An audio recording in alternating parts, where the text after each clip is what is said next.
Mga bago na namang bunga yung kakao. So mamaya akyatin natin yan. Yan, yan. Yun. Yan, laki yan. Yelong-yelong na. Ito rito. Ayun. Ayun siya. Ayun.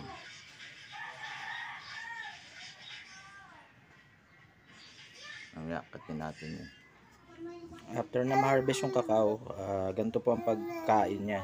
So, nilanamnam yung mga buto niya kasi matamis ang klase ang buto to eh. Ito katulad nito, hatiin lang siya sa gitna. Nanamnamin siya kasi kukunin lang yung mga buto. Katulad nito, mga nasipsip na yung mga buto nito eh. Yan o. Nahati na siya sa gitna, then sinipsip na yung buto. Ito yung ibibilad ngayon, yung mga buto na yan. So, papakita ko lang paano hiwain yung buto. Okay?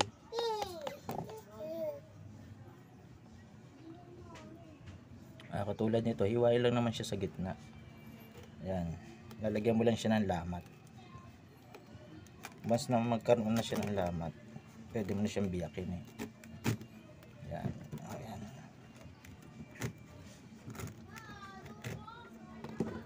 Ayan. Katulad nito. Ayan. Oh, di ba?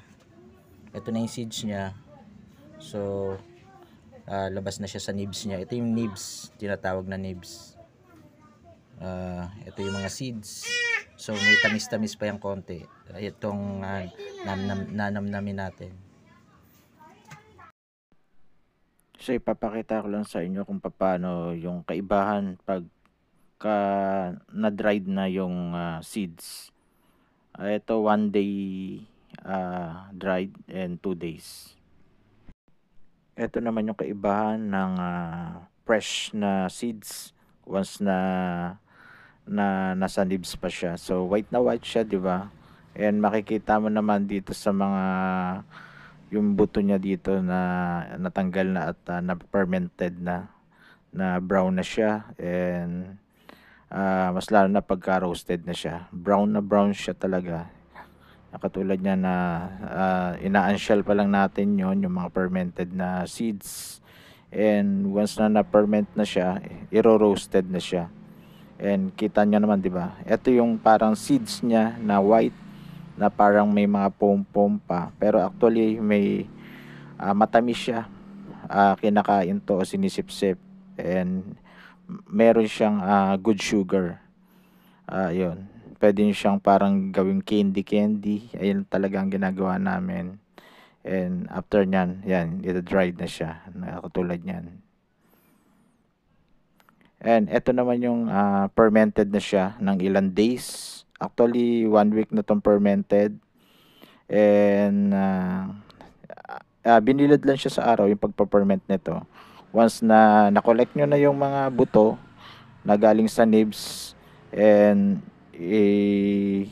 tamang proseso lang ang gagawin para ma-dried siya sa kanyang container, o ibibilad siya sa ilalim ng under the sun. And pipiliin nyo lang siya pagka fermented na siya.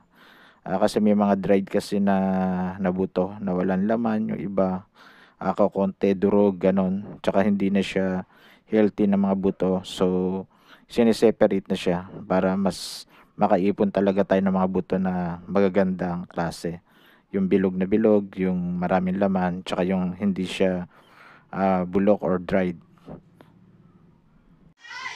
Ito na yung result ng ating fermentation. After na-ferment natin siya ng 7 days, ito na siya. Ito yung perfect na fermented na seeds ng kakao. So malalaman nyo yan pag perfect na yung ano niya. Ito, talagang dried na siya. Ito medyo hilaw pa siya ng konti kasi mga 5 days pa lang ito na nabilad. So hindi pa siya talaga dried. Kailangan kasi dried para yung molds niya or yung mga bacteria na para pag in-stock nyo siya hindi siya magbubukbok. O yan, medyo hindi pa siya talaga dried. Hindi katulad nito, so sunog na siya sa araw, dried na siya. So malutong na siya pag ginanon mo siya, parang mihiwalay na yung shell niya sa sa seeds. And then i-roast natin siya, i-roasted sa kawali.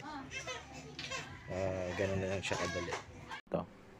Ito yung naman, niro-roast na natin siya. So makikita na naging brown na siya. And after that, pag talagang